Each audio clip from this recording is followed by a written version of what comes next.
Okay, hello and welcome everyone. This beautiful Saturday morning or Saturday. It is my role and my pleasure to welcome you all here to Moderna Museet and to this conference, Economic Space Conference, which is part of an exhibition. It's part of the exhibition Manipulate the World, which I have curated together with my co-curators, the artist duo Goldin and Seneby. And at the center of this conference is Economic Space Agency. And Economic Space Agency are invited to the exhibition in the capacity of artists. And the gathering here today is indeed their artistic contribution to this exhibition. And I will leave it to Economic Space Agency themselves to make further introductions of their practice and of the day. But I will say something about the curatorial context in which they are invited and which is our exhibition. The exhibition Manipulate the World takes its point of departure from the artist Øyvind Falström. And it invites 28 contemporary artists to activate some of his ideas and methods now stemming from around 50 years ago. And the title, Manipulate the World, is also from Falström. It's Falström's words. It's the title of a text that he wrote in 1964 about his invention of variable paintings. And variable paintings for Falström were paintings where you could actually move elements on the surface of the painting around and hence create an ever-changing painting or ever-changing motifs. So to create meaning in one of these paintings was not only to activate interpretation and imagination, it also involved direct participation and engagement. And Falström saw this as a way of relating to and discussing reality production. Manipulate the World, in his text, is an imperative. It's a call for us all to act as citizens and participate in reality production, and to act and create a political reality and to create society which we live in. And when speaking about political reality, of course it comes as no surprise that economy takes a central role in this discussion, as it does in Falström's major work, The World Bank, from 1971, which is part of this exhibition. It's one of the 5 works of Falström that drives this exhibition forward. The installation is a staging of debt and power relations between the World Bank and its indebted countries. At the center of the staging in this work is a gold pyramid suggesting assets and wealth. And since then, gold, of course, has been exchanged for other stocks and derivatives, etc. But economy has, as we all know, remained at the center of our political world.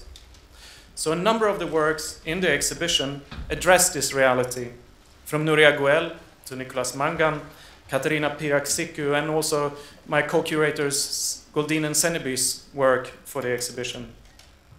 Their work is a financial speculation, a magic trick, where 10% of the ticket sale money to the exhibition has been invested in a financial speculation. And the ticket you all have received, I hope you all received it, otherwise raise your hands and our staff here in the museum will give you one.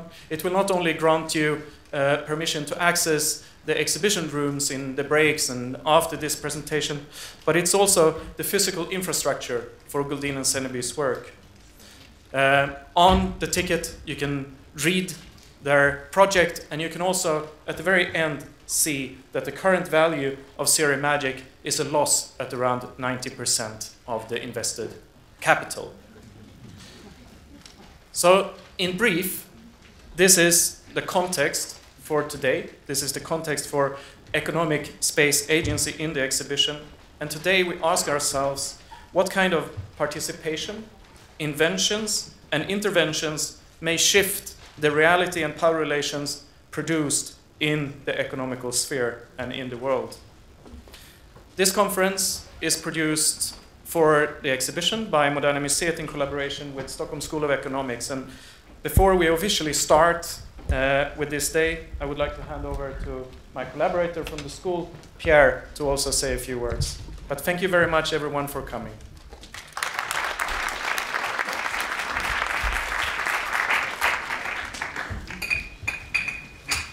It is wonderful to see that so many have made a good, intelligent decision of leaving the sun and going into the darkness. And we are now going to move into an area which is also, and maybe some of you are surprised for that, but it is sort of the area of a school of economics, a school with the ambition to give a good, sound education to those who are going to do the business in this country and all over the world, by the way, in the future. What kind of education?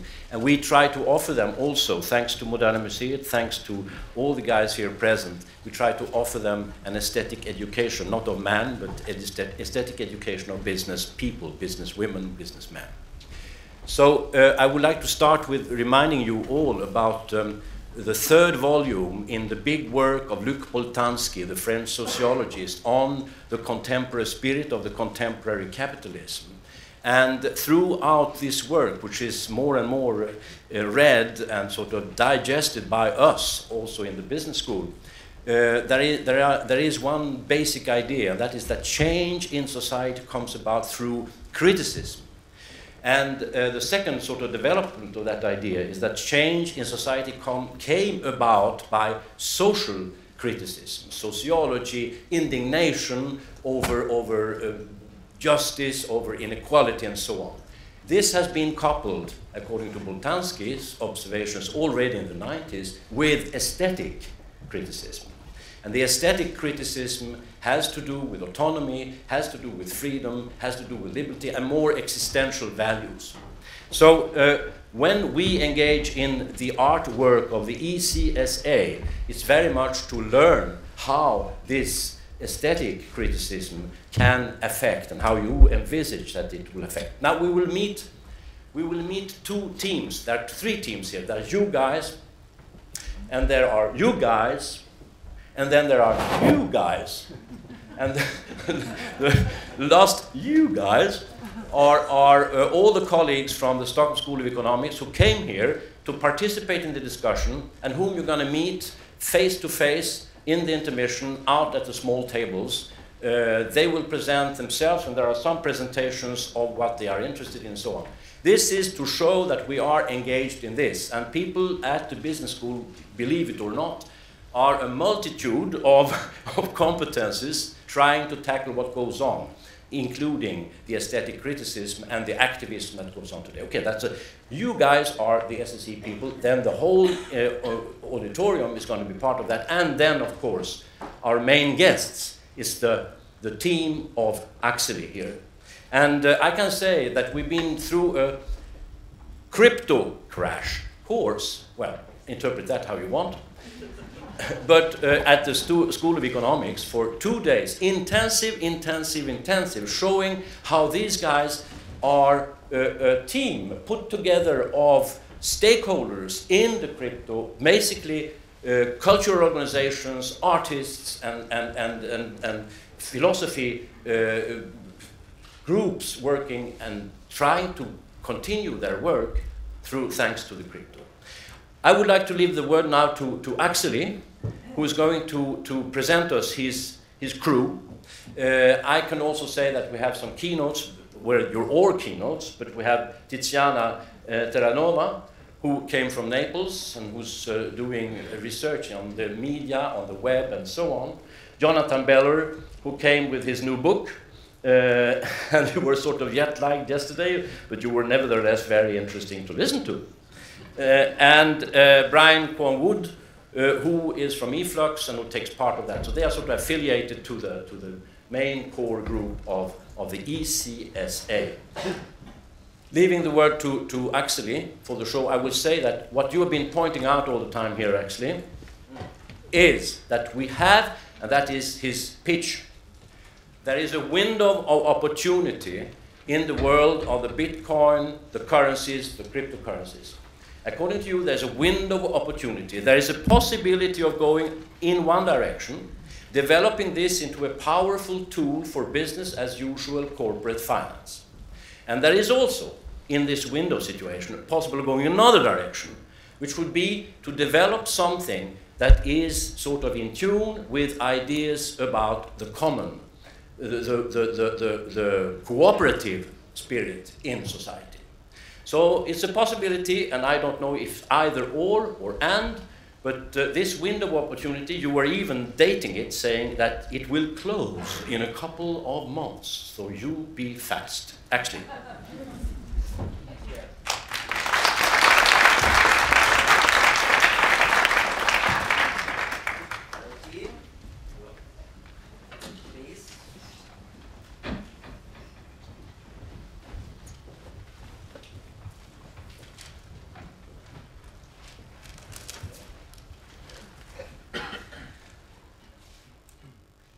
Cool. Hey, thanks. Frederick, Colin Zeneby, Pierre, thanks. It's really nice to be here. So, my name is Aleksi. I'm a member of the Economic Space Agency. We are a group of computer scientists, software architects, radical economists, finance theorists, artists, sociologists, peer-to-peer production experts, game designers, exactly the kind of group that you need to reimagine what economy can be. So, yesterday, last night, so we've been here, like Pierre was saying, we've been here for 2 days to work.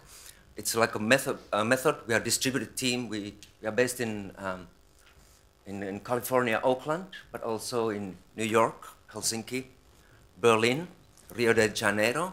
Distributed team, but every now and then we come together and meet somewhere to work. So Stockholm was the destination for this week, and it has been it's pretty good, I think. Joel, what do you think?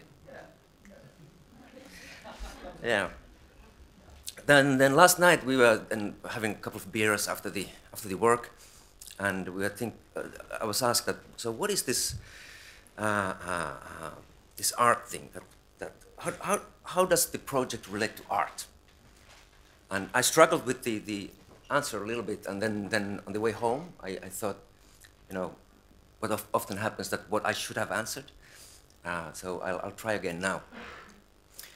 So, like, what is the relationship between art and economy, or even more precisely, art and politics?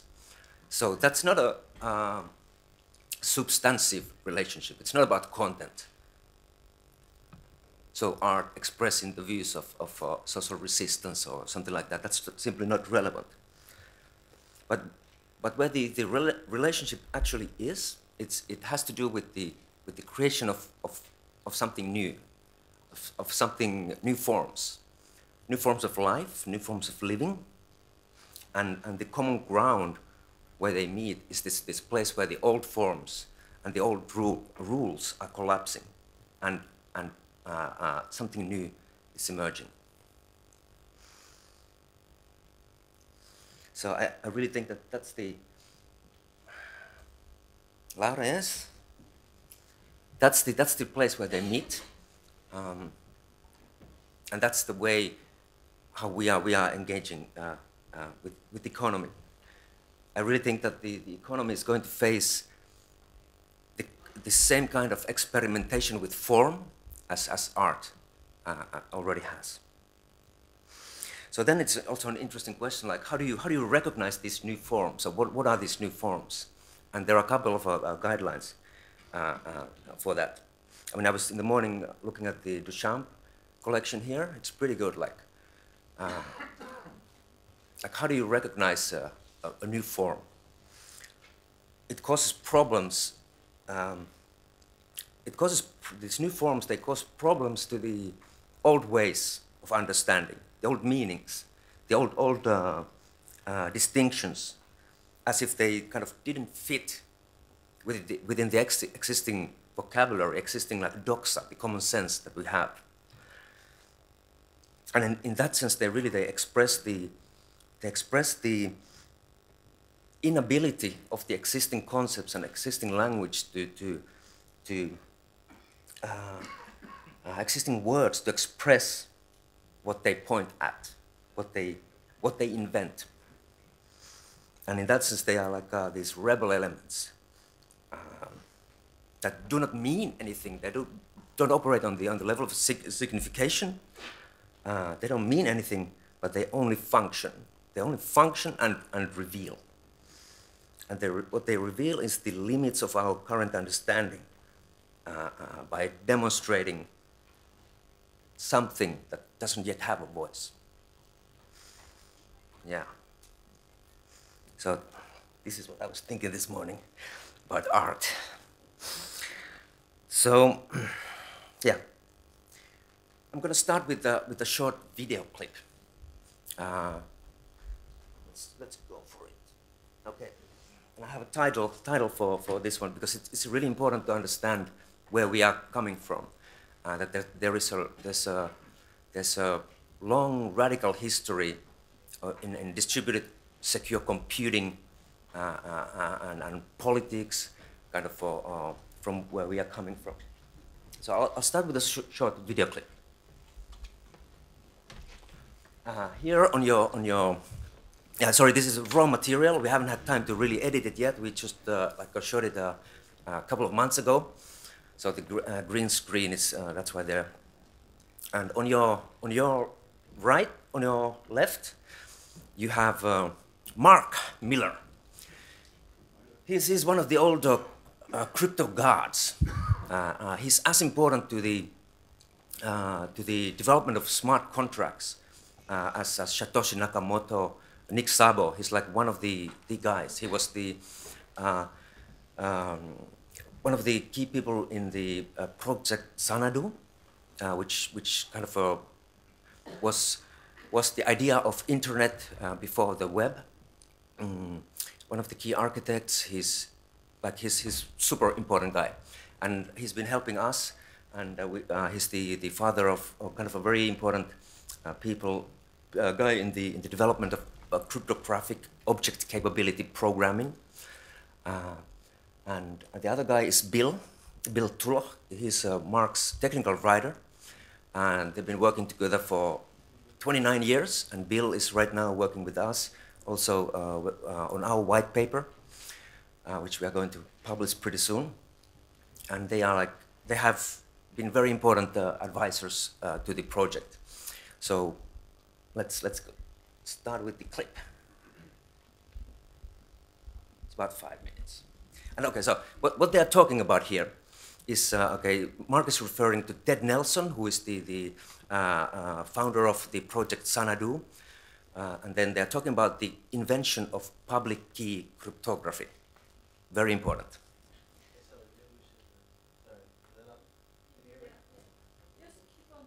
Keep on talking. Voice activate. I just thought we should probably say why it is that we're all up here, besides just to show that we are a collective, and it's not just because we're so beautiful, you know, but it's also just because we work in kind of an open office style, and that's what we've been doing for the last 2 days at the Stockholm School of Economics. So yeah, so after we watch the clip, you know, it's not so much like this kind of lecture format. We don't really do that so much. We kind of like bop in and out and learn from each other and try to stay live with the situation. So just in case that wasn't obvious. Yeah. Which is Martin Gardner, who was editing a column, authoring a column in Scientific American, a monthly column called Mathematical Games, announced to the world the invention of a public key cryptography system. This is 1978. Hellman had already invented the idea of public key cryptography in the abstract, but they didn't have a concrete crypto system. And without a concrete crypto system, it wasn't news, and I certainly had never heard of it. But then Ravesh, Shamir, and Edelman at MIT constructed the first public key crypto system using prime numbers. And Martin Gardner, in his column, did not explain the actual algorithm, but explained the significance of the algorithm, explained the logic of what you could do with it and why it was important. And I called up Ted in this kind of feverish moment. I called up Ted and I said, Ted, we can prevent the ministry of truth. Then I sought the paper that Martin Gardner was referring to, and I found out that it had gotten classified, that the US government had made it clear. I don't know the degree to which the making it clear had legal force, but they certainly made it very clear that it would be considered illegal to distribute the paper, and therefore the paper was not being distributed, and it was not easy to get my hands on it. And when I heard this, knowing the significance and knowing that this was kind of the historical crux with the ministry of truth on one side and freedom of reading and writing and lack of censorship and flow of ideas and privacy on the other side, I went into I can only describe it quite literally as they're going to classify this over my dead body. And I really meant it. I mean, I was really quite literally meant it. And I want to point out that I was 20 years old at the time. I'm no longer that person. I would no longer have that extreme a reaction. But that was the reaction I had at the time. And I worked really hard to get my hands on a copy. I did get my hands on a copy. At the time, 20 years old, I don't have much knowledge of the world. I didn't know how paranoid to be. So having gotten my hands on a copy, I then handled it only with gloves. You may need to explain to people what a copy meant back then. Yes, paper. It was on paper. It was a copy. And there were copier machines that you could go to that were in storefronts. You could the idea of buying a personal copy machine was certainly not on the something that people it was not on the radar. So what I did is I was handling this paper copy with gloves. I went to a variety of different copy shops and made copies of it. I put it into envelopes which I addressed to home and hobbyist computer magazines and organizations all across the country. I put it in envelopes, again, only handling it with gloves, sent it from a variety of mailboxes.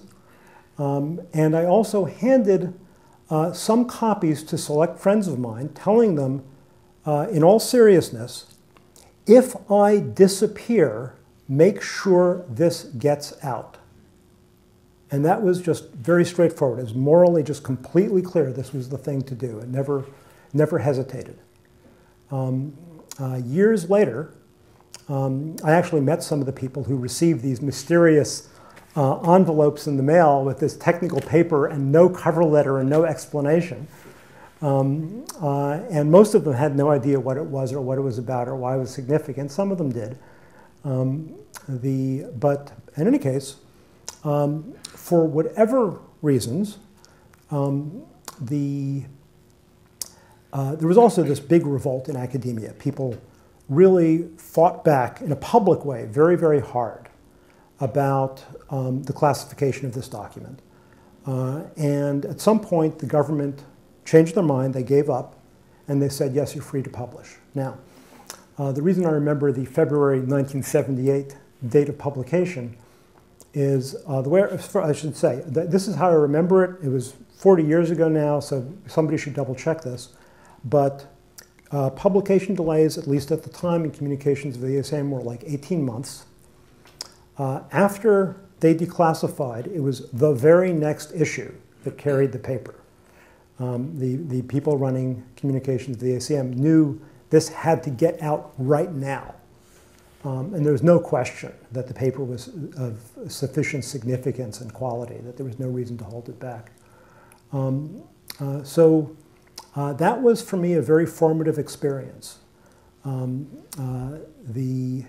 This was the invention of public key cryptography really set off the modern world of cryptography, made the whole cypherpunk dreams of using cryptography to construct safe coordination at a distance by people. And, in the case of Xanadu, by coordination, I mean information dissemination, reading, writing, commenting, criticizing, all the rest of it.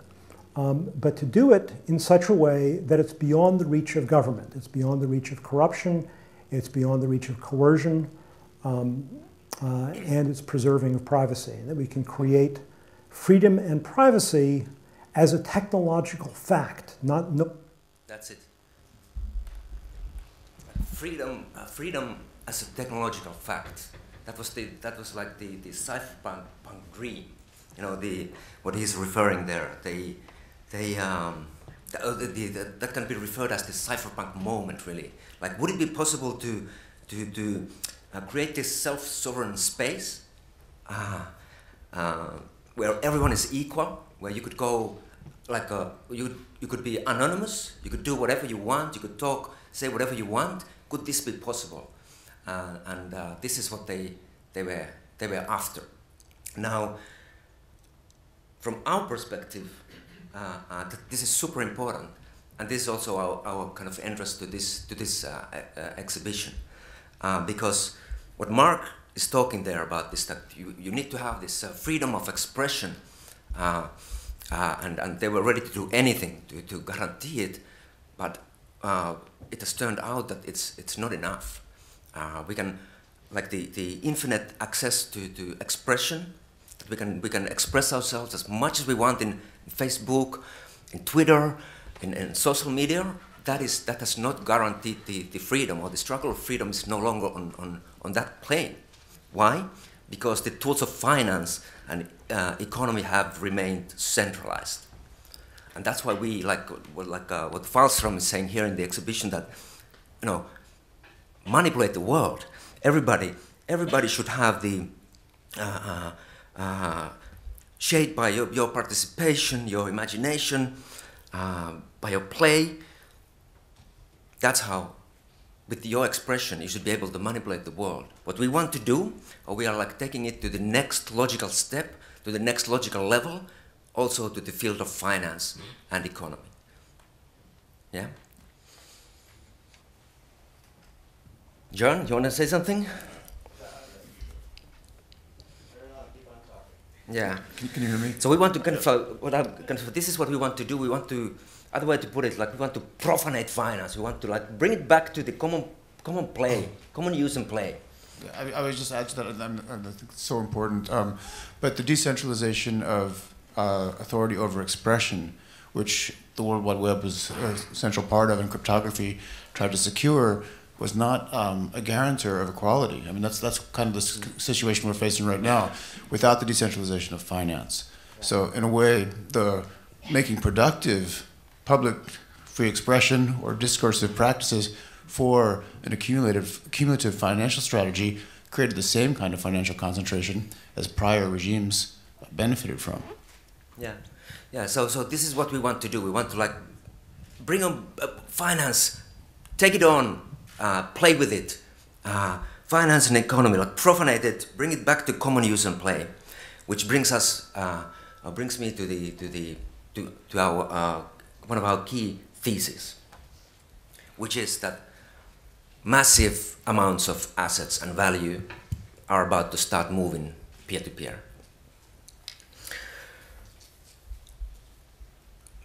Now, and this is going to happen like independently of us. It's already on its way. We've seen the first signs of it by crowdfunding, peer-to-peer lending, the first like automated wealth management systems. They're like the first baby steps of this massive transformation.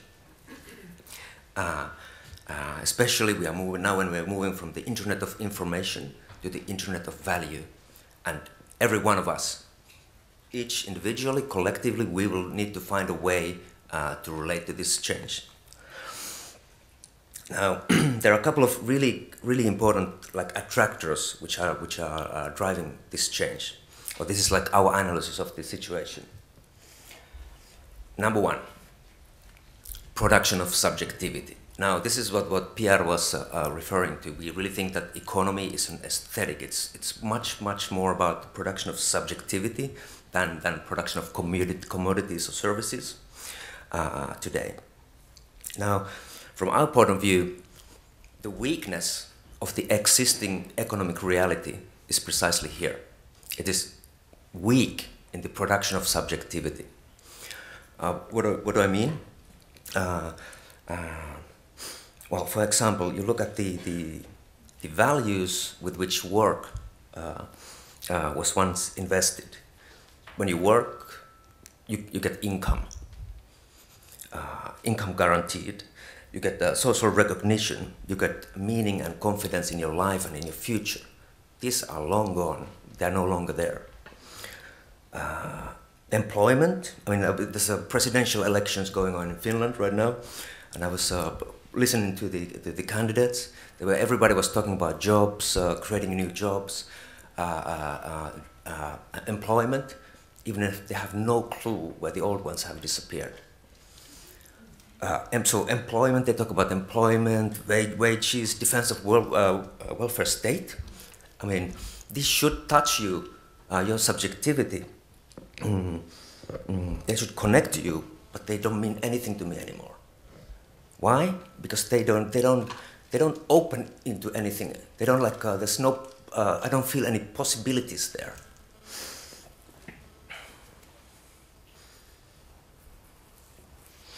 Yeah, they don't open into new worlds. They don't touch you.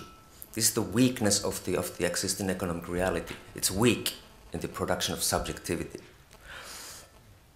So, again, in the debates there, so there's kind of this demand for us. There's demand for autonomy, commitment, that you take on the risks and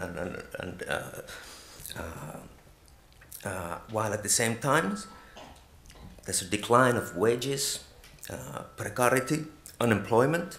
So this like the subjective implications of Trump, of being cynical, being opportunist, depressed, withdrawing. What else can be the consequences?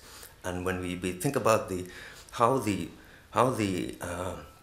asset accumulation actually works in the economy, there are the surplus production in finance. It is more and more about these subjective implications that we must yield, where the production of surplus is based on.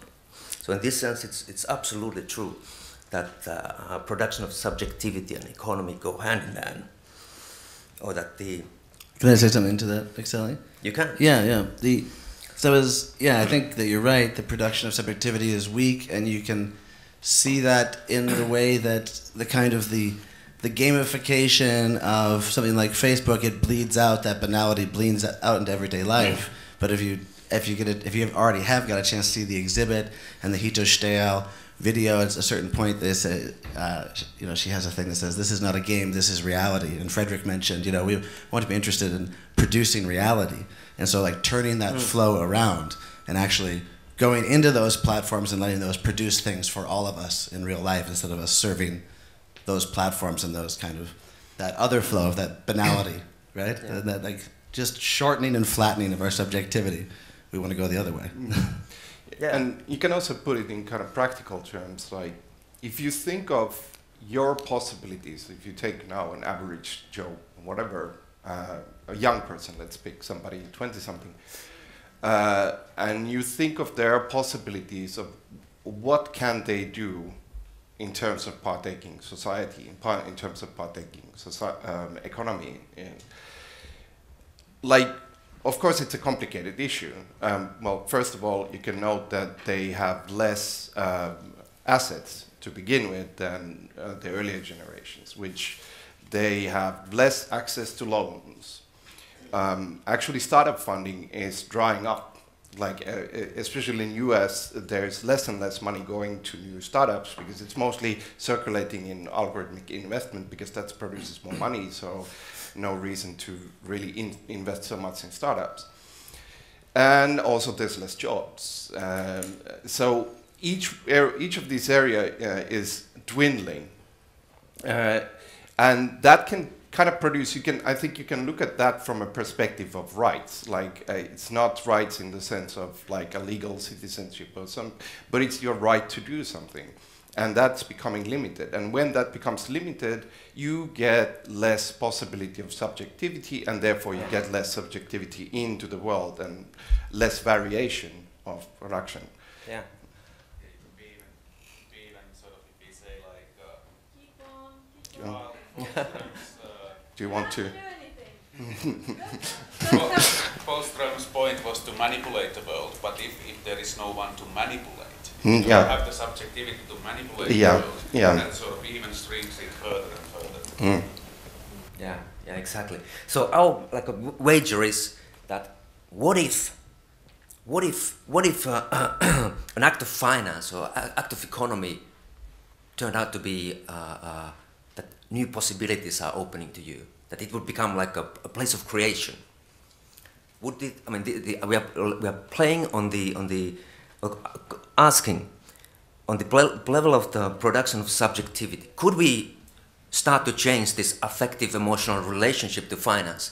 What if it was not like only about limitation, getting you on your knees and like limiting your possibilities, but what if the relationship was that you can see that there are new possibilities opening, new opportunities through this, that it becomes this kind of a play? I mean, we know that the technology of finance, how it works, and essentially it is about making new things possible. It opens way to the future. But the problem has been that we just don't have the access to the operating system. So this is like Aleksi, just on that issue, I think it's probably worth saying that most people's perception of finance is that it relates to questions of borrowing and lending. The oppressive side of finance is that people are getting contracts that they can't afford to pay. The positive side of finance is people who once 30 years ago couldn't get a loan can now get a loan and can invest and create. And that's the axis of a lot of the debate about finance. I think what we're on about, though, is something entirely different, that we're not particularly concerned with the potentials that come with borrowing and lending, or what we might conventionally call banking. We're concerned with the development of new financial products, and the potential that lies, that was first developed in quirky things like derivative markets. And we've got to say, rather than just turning our back on those and saying, they're all speculation and they're all going to they sum to zero, and some people make a lot of money, a lot of people make a lot of losses. We're saying we've got to get inside these sorts of products because they have potential, and that's what our creativity is, and that's where we're saying finance is something that we've got to take command over, and not just say it's either the bankers lending in an exploitative way or those dealers, those derivative traders doing their stuff. We want to get in there. And there is sort of, I would say, a common sense base to that, because I think we're now going through the transition where essentially what is finance and even the operations of economy, they're changing their medium. They're changing the medium from paper or a ghost of paper to a programmed medium. Now, of course, most of money now is digital, but I call it kind of ghost of paper because it's kind of cloning the forms that it used to have as paper and just kind of reproducing that as a digital form. And the one thing that is happening with cryptocurrencies and also blockchain, which points out that it's not just currencies, but it also will extend to the operations and even organization of finance, is that because they are essentially programmed units, they are much more applicable and flexible in terms of how they could talk with program structures. And this means that we can start to look at creation of economy, how it communicates, what kind of instruments it has as programmed units. And that's a huge change because that medium is capable of many, many things that were not possible before. And I think that, like, if you really look at it, that change hasn't really happened. We are still in the copy. We are not really utilizing the strengths of the medium we're entering.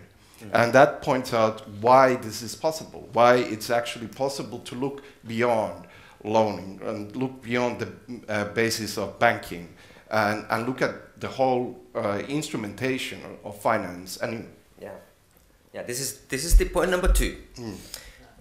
The new network technologies, they will produce a radically different economy. So this is our play. There's a desire for something new. There's a desire for new economic space, for new ways for people to come together, to risk together, to speculate together. At the same time, when the new technology is coming in and actually giving us the tools to start designing, to producing new economic space. And it's not a metaphor. So this technology, let's talk about a little bit about the technology, like, and what is it making possible. So why is this, what is so exciting about Bitcoin, for instance, for us? Okay, how many people here have Bitcoin? Yeah, okay, pretty good. We're getting there, yes. So, so this peer-to-peer electronic cash, like, what is it that, why we, for instance, are so excited about it? When you look at it, let's go. You want to say something? No. So when you look at it, really, what it is, what is a coin, a Bitcoin? It is nothing else but a chain of digital signatures. So when we talk about coin or money, let's go to the technically what it actually is and what it does, because it's kind of why it's so important. Yeah.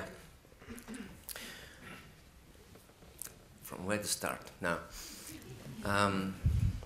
It was number one thing is really important to understand that it was put together of some of the already existing elements. What Mark was, for instance, talking about, the public key cryptography. That was a super important part of the technical implementation of Bitcoin. Hashing, which is like creating this miniature version of a more larger information. Proof of work, which is about so basically, I mean, all the elements out of which Bitcoin was done, they were already there, but they were Bitcoin composed them together in a way which was something magnificent, elegant, in what it does. And what it really did was that it solved the so-called double spend problem, and why it's like leading the way to the what I call the Internet of Value. Or we're moving from this Internet of Information, which we all already know. So when we can send emails peer-to-peer, I can send to Brian a file directly. I don't need to go to some third party mediating that for me, but I can send it directly. But what I'm actually doing is that I'm sending a copy of my file. I'm sending the copy of my file also to ESCO.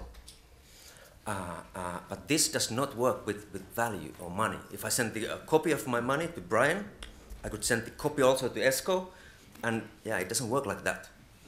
So this is what Bitcoin solved. It basically, out of these technological elements, it composed this digital unit, which you can send like that, and that everybody can agree that this has happened. Darren, you want to? Yeah, I think to connect it to the discussion that or the points that Miller made and to what Pekka was saying about the rights. So the crucial thing about Bitcoin is that we get the right to issue money, which was not something that was possible. Only the central banks and the commercial banks have the right to issue money. So we get the possibility of economic expression, of creating money and using it. It's very limited. Of course, Bitcoin, it has many huge sort of like problems, but that's the sort of element of rights and freedom there. And now for us, sort of like the technological underpinnings for Bitcoin, they can be amended. Bitcoin is not the end, it's the beginning. It's the very first Neolithic phase of blockchains and so on. And then to think forward from there, okay, this digital token, this Bitcoin has this glimmer, this possibility. So what else can we do with a similar type of token if we dissociated it from the problems that Bitcoin has and bring some more dimensions of expression, economic expression to a similar type of token? Yeah. Okay. So from our perspective, why it's so important. So, kind of what it did it. So it's this chain of digital signatures where the owner signs digitally the hash of the previous transaction and the public key of the new owner, and then adds these to the end of the coin or the end of the chain. And the payee can verify the signatures to verify the chain of the ownership. And it was invented was that because still what was needed was a way for the previous owner there was a need to create a way to make sure that the previous owner has not also signed an earlier transaction. So, and how Bitcoin solves this, that it makes all the transactions public. So all the transactions are public, and all the computers in the network are like together composing this huge ledger, this accounting book, where all the computers can agree that yes, this transaction has happened, and not the other one. So it is in a way it's very simple, but it's also super elegant. Why it's like what Tere was mentioning to us, was saying that why it's so important to us was that what it did was beyond the technical elegance was that it broke the taboo. It broke the taboo that something like money could only be engineered via the central banks or the big institutions. It kind of showed that we, as citizens, as peers, can create something like that.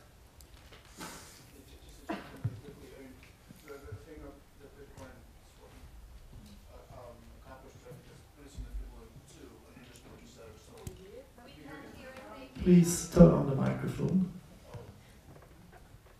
You have to touch a button. Yes.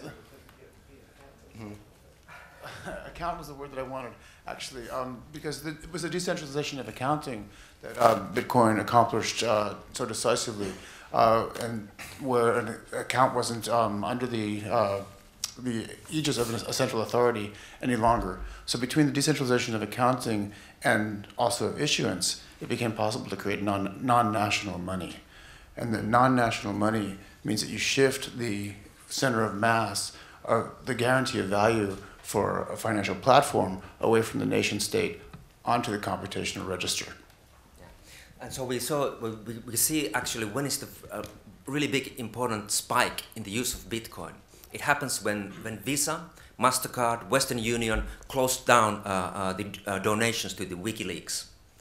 You could not donate anymore through through them, and we see a massive adoption of Bitcoin. That's like what it made possible, and it's super important that it opened the imagination that something like that is possible. It also understood that it's not only technology. It's not only technology, but it built into it an economy, an incentive systems for these computers, for these people to come together to create it, to run it together. Yeah. Yeah, in a way, I think Bitcoin is a good point of analysis of certain things that were opened and have, of course, developed after that, but are pointing towards things that we will tackle with in the future. And one angle connected to what Aleksi just said is that it's valid also to look at Bitcoin as a social contract. Because yes, it allows you to create currency, but only by taking part into a contract which is enforced by the code and playing by the rules of that.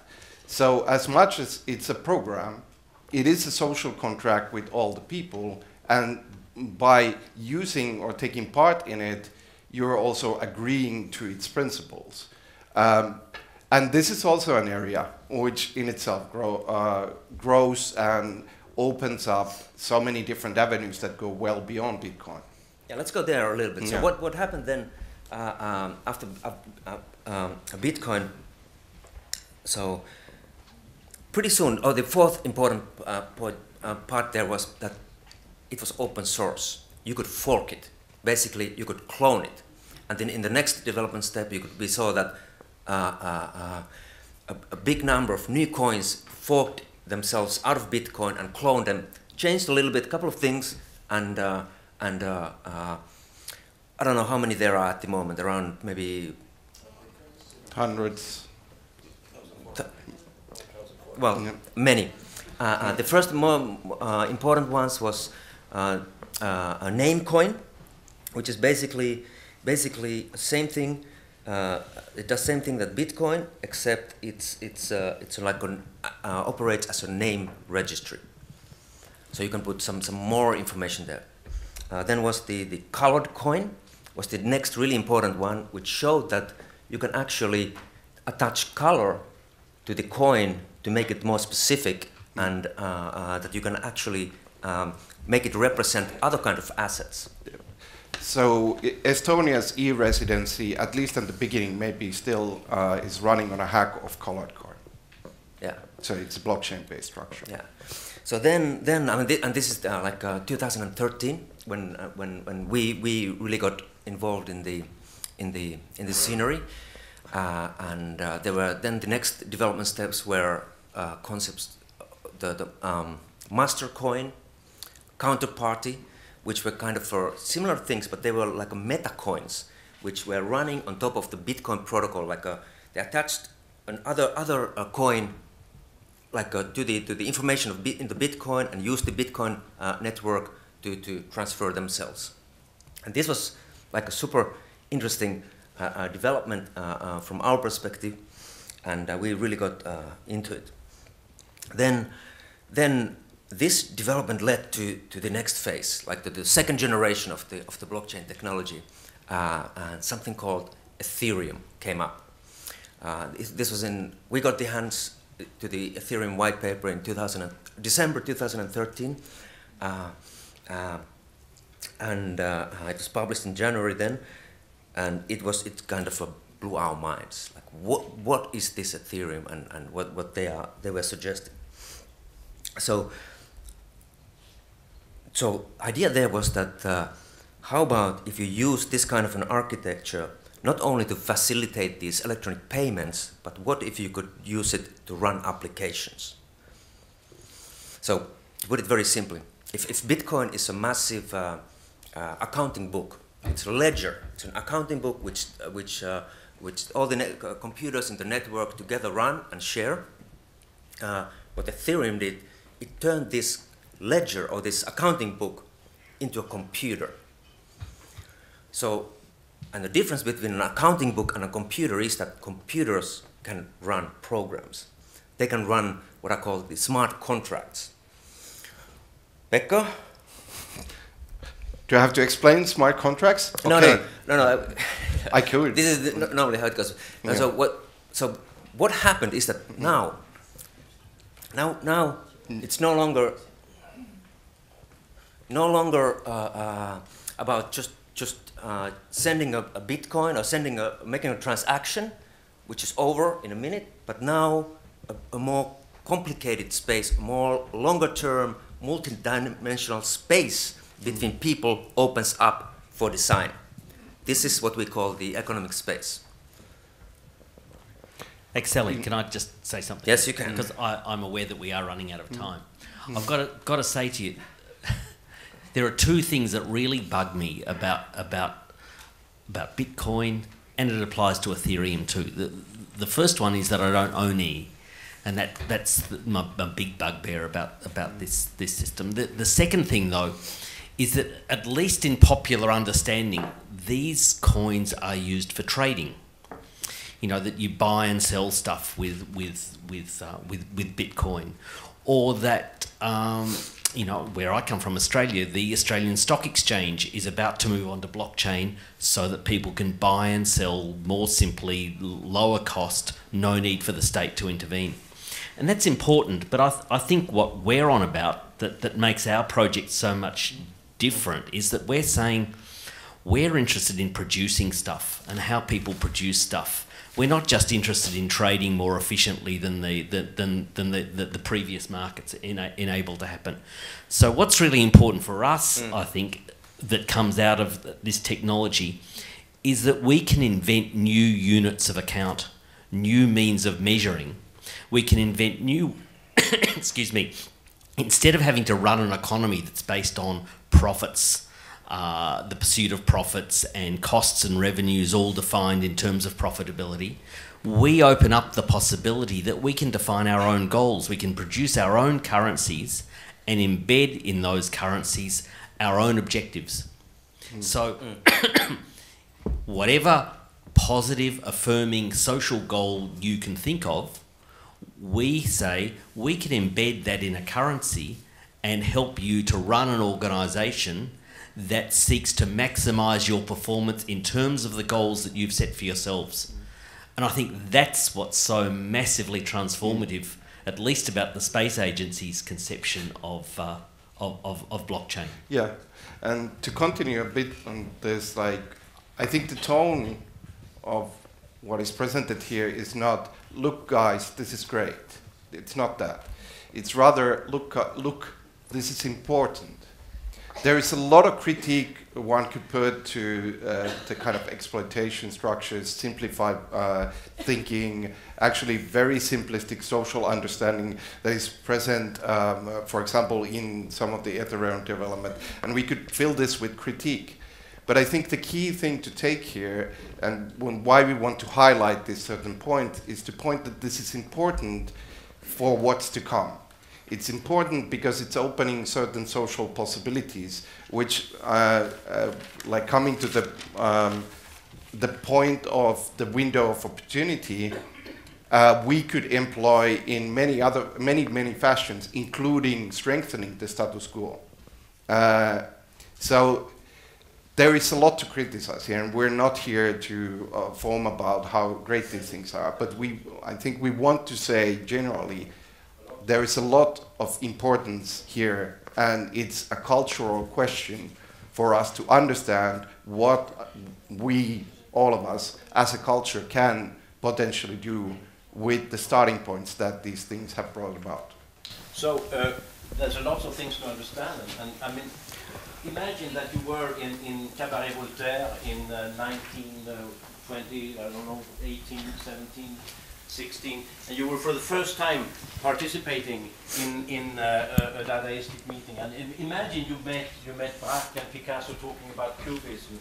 You don't get a thing, but you have questions to ask. Huh? This does work. So that's much better. I was just trying to make it's not criticism, it's questions. We are looking at a new art form emerging, maybe. So now, please, all the questions you couldn't put to Marcel Duchamp, questions you couldn't put to the first Flux movement, questions you couldn't put to Joseph Beuys because he's unfortunately dead, you can put to them. So just put up your hand and yeah, here we go. Yeah, first I think we call it the new stack of freedom. Sky, do you want to draw it? We practiced.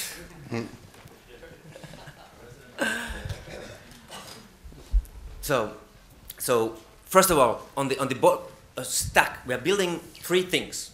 First is what we call gravity. It's like a fourth generation blockchain technology, or technically speaking, it's no longer a blockchain anymore. It's a cryptographic, object-capable computational fabric, architected especially for the creation of natively scalable, interoperable smart contracts and smart organizations. That's gravity. The next part of the stack is space. Pekka, you want to try? Yeah, and I have to be very short, I think. I think. Yeah, I know. Space essentially is a programmable economy to which every one of us has an equal access to every one of the tools. And that includes not just launch of tokens, but creation of economic operations, which then can be copied. If somebody comes up with an interesting form, that can be freely copied. And finally, it includes the possibility of organization. And all of these are combinable. So in essence, somebody creates an organization. That's an interesting model. Somebody else copies it. That organization issues a token which can have any value structure. It doesn't have to use the traditional concepts of ownership or equity because it can issue any right to, for example, the token it creates. And it can create any kind of economic operation as it's offering. And all of these are can communicate together. So if gravity is what we call, it's like technically speaking, it's a protocol for creating protocols. Space is the portal, the access to the powers of gravity with which you can design different economies and governances on your protocols. It's like a economy as technology. You can design any economy with the space protocol. And the last part of the stack is what we call the accelerator. Tere? Yeah, so the accelerator is one part of the accelerator is what we are doing here. It's exactly like Pierre said, there's a lot of questions, a lot to learn.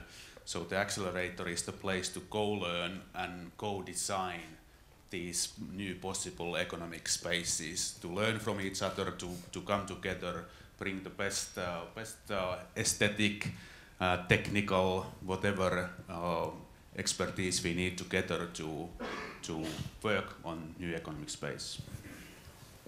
So, can we have the question? Yes. My question is, well, I'm a big fan of the vision that you're outlining regarding the new paradigm that we're entering and the decentralization of banking and this whole scheme. But I also feel like sometimes it's being presented in a way that might not be true to what's actually happening in terms of the concentration of wealth and that we're moving into a new economy doesn't necessarily imply that the new economy will be more equal. Exactly. We've moved from banking happening in some large offices to banking now happening with some few computer nerds that wanted to buy some chemicals in 2012 or something like that. So I feel like it's really important that we actively try to engage towards making the economy also more inclusive and also decentralize wealth. Yeah, absolutely. This is the struggle. We are at the moment in the situation that everybody starts to understand the importance of the technology. The financial industry is all there. They are trying to repeat and replicate the old forms with this technology to make it them more efficient. The best they can do. Our place is different. We are saying that, I mean, we have this wonderful technology. Why would we like use it to just to replicate and repeat the old forms when we can actually start designing the new ones? This is the stack. This is the stack for the new, what we need, the stack for the new digital economic agency and its design. I think actually that is the key question, and it's the key challenge to this whole. Essentially, whatever game we create, it's impossible to prevent the fact that it will be entered by a very, very unbalanced distribution. Essentially, like you could make a comparison, if it's monopoly, the game will start so that some come in with 100,000 and somebody comes with the 20. And that's a very different game of monopoly if you start out like that. And that's a key design challenge. And that's something we have talked about a lot. And that's also part of space. For example, in space, we also talk about this in terms of social issue, let's say the social approaches. And one of the things we have set up as a principle is a right of self-issuance. That is the most balanced way of distributing value. It would be to give the right to issue value to anyone. But that's an offering. It's up to everyone else to decide whether that proposed value is valuable for them or valuable in general. So now comes a question from David King. Oh, pardon me if you weren't finished responding. Yeah, like just one sentence. Yeah, of course. What I said is extremely simplistic, and the whole question is much more complex than that, but for me it's a kind of a grounding. If everyone has the right of self-issuance, and then it's up to everyone else to value that issuance, that's the basis from where to start the game. Yeah, that's the game where we are opening. Yeah. Throughout the presentation and over the last several days, I've had the pleasure of being part of some of your conversations, and I've been struck by the language of the social contract and the language of rights. And so just wanted to offer a few thoughts and then would invite you to respond in whatever direction seem most interesting or relevant to the way that you're imagining your practice. And I imagine that there's a good amount of heterogeneity in your views, so I'm interested in that as well. So here are just a few thoughts which are associative, I think, in the same realm.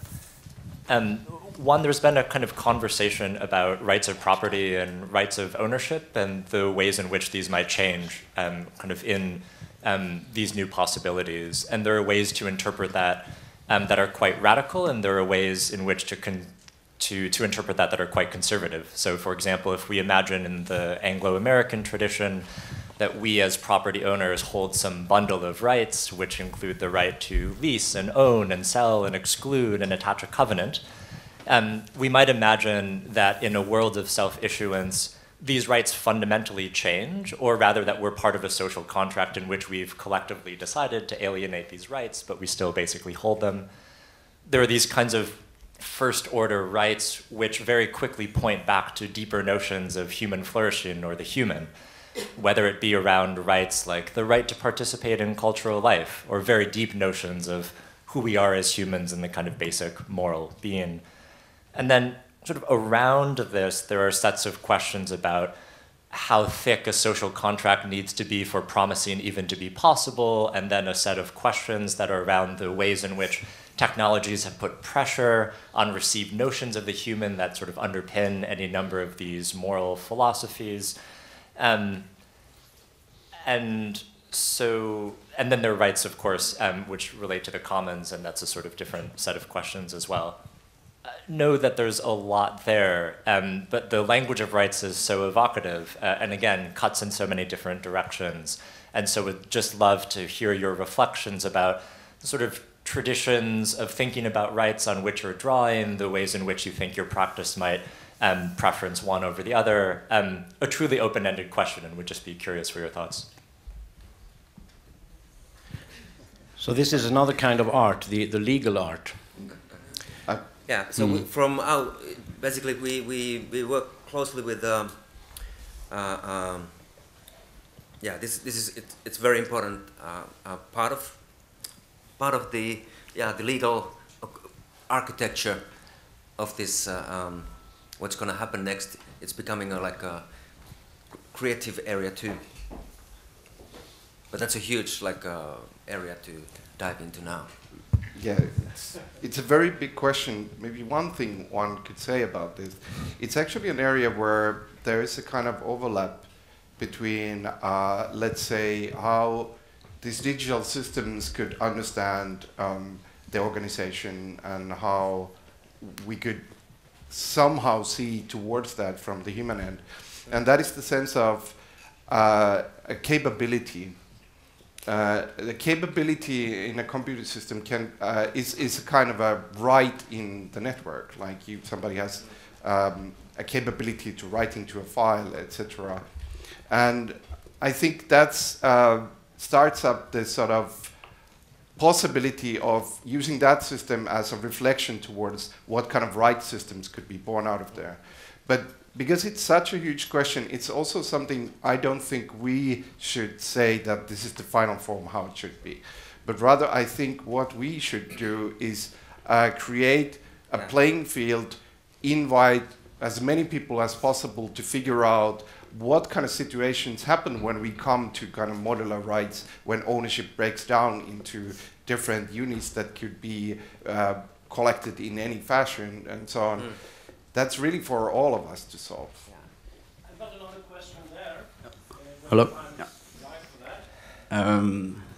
Thanks for your talk so far. I'm particularly interested in democratizing economics, and you've talked a lot about finance so far, so I apologize if you're about to talk about economics later on and about the radically different economic system that you are hoping for or that you think is going to happen. But just whenever the gentleman said earlier about derivatives and how complex they are, then whenever I see your diagrams and I understand that you're trying to make them understandable to lay people, but I still think that these are quite technical solutions that you're searching for here.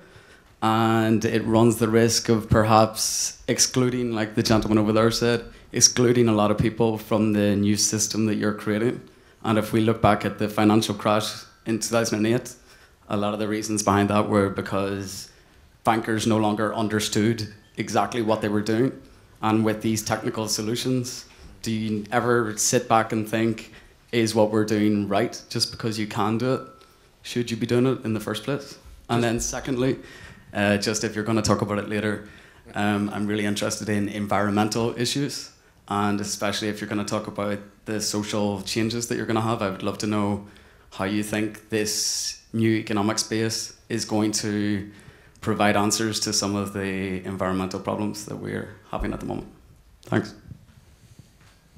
Just to answer that really quickly, if I can, first technically and then maybe more prosaically, one of the problems with derivative finance is that very few people can actually write derivatives and offer them in the market. What Pekka was talking about in terms of zero barrier to entry to the platform ties effectively expression to the writing of derivatives. If you think about currency issuance, what you're doing is you're creating a financial instrument which allows people to have a stake in whatever project your organization is offering.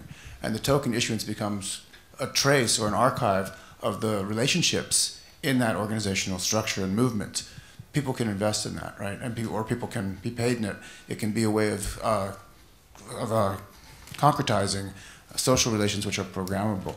That's actually a way of writing a derivative. Yeah. If I was interested in that project, I could take a little bit of my financial liquidity and put it in that project because I think it's a good hedge against like the really screwed up international financial system. If I don't like it, then I can ignore it and at my peril, right? But the point is that that is a very, very powerful economic tool. So that's a kind of a highly abstract answer. Yeah. From a more prosaic point of view, if I don't really know too much about finance, but I know that I like poetry or I like my farming practice and there's a co-op that I want to organize with, there's a system of tools that I can use as easily as I can post a photograph to Instagram, which allows me to start to think about my own work and life in financial terms and gives me a set of very powerful financial instruments. That's a kind of education. And the protocol is written in such a way that it can evolve as more and more people contribute to it and innovate in it. Because we recognize that innovation comes from everyone. That's where production happens. Just if I could follow up on what John said, I think there is embedded in the question also the issue of how we're communicating to an audience, and I think we can improve our role here, and we also need to be cut a bit of slack when you're thinking at the frontiers of issues. Sometimes it's very hard to pull back and give a really stripped down, simple. Not that I'm suggesting you want something that's condescending, but it's hard to actually say, how can we tell the story of this and the proposition of this in a way that is coherent, respectful of people's intellectual capacity, aware of the fact that some people aren't economists, etc. So this is a complete difficult area for us to manage, but I think we can acknowledge what you're saying. Just adding on John and Dick's comment, the question of rights that was mentioned earlier on, I think that when we talk about creating new economic spaces, we need to be careful not to reproduce the forms of ownership, the understanding of rights with all its colonial underpinning, and we actually need to reinvent what we mean by being an individual, you know, because finance deals with us not as individual but as individuals. And part of the magic, and there's a lot going on, is to think of ourselves as individuals and what kind of agencies we're able to produce together. And that's a tough question, but let's just say that ecologically speaking, what we're trying to do, well, my understanding from a, let's say, a wider perspective, is that money as we know it is like a frozen piece of sociality that's self-referential. And it's flat, you know, the money as we know it is rather flat. And all the subjective work that we're like referring to is we're trying to produce the type of subjectivity that will be desirable on a certain type of market. That type of work is useless. We need to reverse things. We need to start thinking what matters to us and how we can express it anew in markets that will allow for other types of value to be recognized socially. So, I mean, there's a lot to be reconfigured. Even the idea of democracy, for me, right now, is also on the design table. And what I hear instead, or at least as a proposition, think not so much in terms of ownership or rights, but rather in terms of new open-ended social choreographies. And that's where the new economic spaces, I tend to imagine in this way. I think that we have many questions which are, and I would just excuse us for this, keep the questions till after the interventions we're having now.